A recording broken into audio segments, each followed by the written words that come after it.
নবীজির চারটি খলিফা নাম জানি তো সবাই? নাম জানি?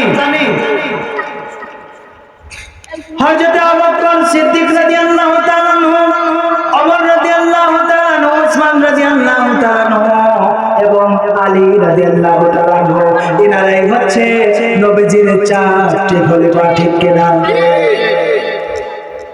হযরত আবু বকর সিদ্দিক রাদিয়াল্লাহু তাআলা আনহু বলেন, ক্বালা আবু বকর সিদ্দিক রাদিয়াল্লাহু তাআলা আনহু, মান আনফাকা দিরহামা আলা কিরাতি মাওলাদিন নবী সাল্লাল্লাহু আলাইহি ওয়াসাল্লাম কানা রাফিকি ফিল জান্নাহ। কান্না সুবহানাল্লাহ।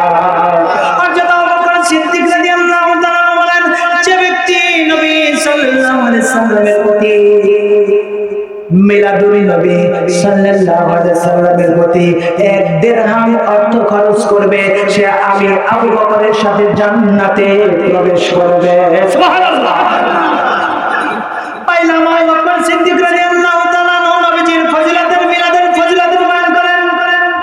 এইবার হযরত ওমর রাদিয়াল্লাহু তাআলা নবী সাল্লাল্লাহু আলাইহি ওয়াসাল্লামের মিলাদের ফজিলতের বয়ান করেন। ক্বালা ওমর রাদিয়াল্লাহু তাআলা আনহু, মান আযমা মাওলাদিন নবী সাল্লাল্লাহু আলাইহি ওয়াসাল্লাম ফাকাদ হাইয়াল ইসলাম। সুবহানাল্লাহ।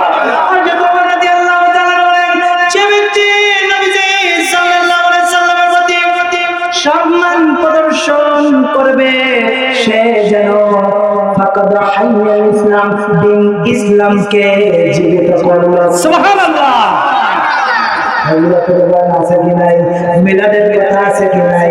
এইবার আসেন হযরত উসমান রাদিয়াল্লাহু তাআলা আনহু, উসমান রাদিয়াল্লাহু আনহু ফাকাদের মা আলা কিরাতি মাওলাদিন নবী সাল্লাল্লাহু আলাইহি ওয়াসাল্লাম ফাকান্নামা শাহীদাতান গুজওয়াতুল বদরিন হুনাইন। কান্না সুবহানাল্লাহ।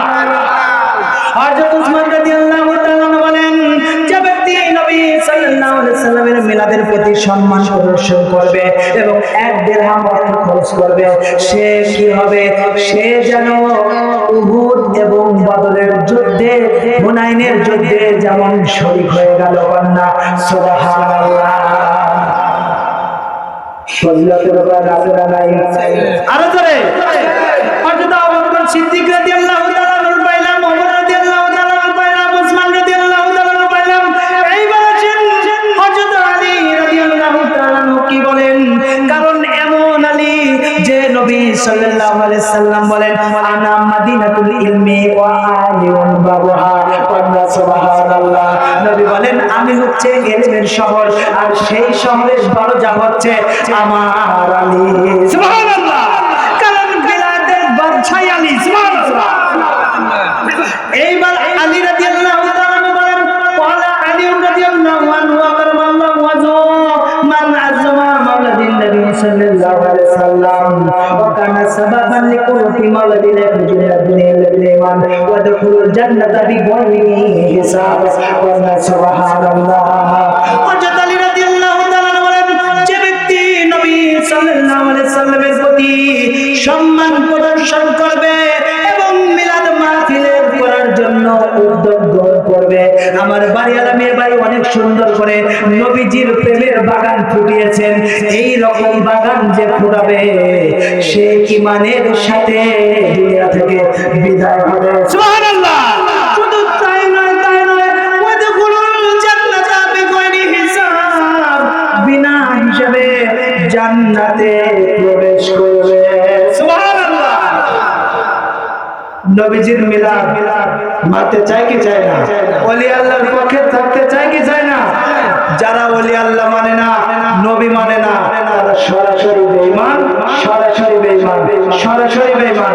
আমাদের মহান মুর্শিদ দয়াল বাবা সাজাদপুরি চরনয়না হুজুর কেবলা জানের সুযোগ্য প্রতিনিধি হযরত লক্ষ্মীপুরি হুজুর কেবলা জান আমাদের সাথে আছেন। সত্য নবীর সত্য তরিকা যাদের গ্রহণ করতে ইচ্ছুক, তারা গ্রহণ করবেন। কারণ ইমাম মেহেদী আলাইহিস সালাম আসতে আর বেশি দিন নাই। ইমাম মেহেদী আলাইহিস সালাম যখন আসবেন, তখন তরিকা নিতে হবে। ইমাম মেহেদী আলাইহিস সালামের কাছে বায়াতে রাসূল গ্রহণ করতে হবে। সুবহানাল্লাহ। এই জামানাকে 4টে ভাগে বিভক্ত করা হয়েছে। কয়টা ভাগ? 4টে। 1 নবুয়ত কি নবুয়ত। দুই নাম্বার হচ্ছে খেলাফত। দুই নাম্বার কি খেলাফত। তিন নাম্বার বেলায়েত। তিন নাম্বার কি বেলায়েত। চার নাম্বার ইমামতি। চার নাম্বার কি নবুয়তি যুগ চলে গেছে, নবী আর আসবে না।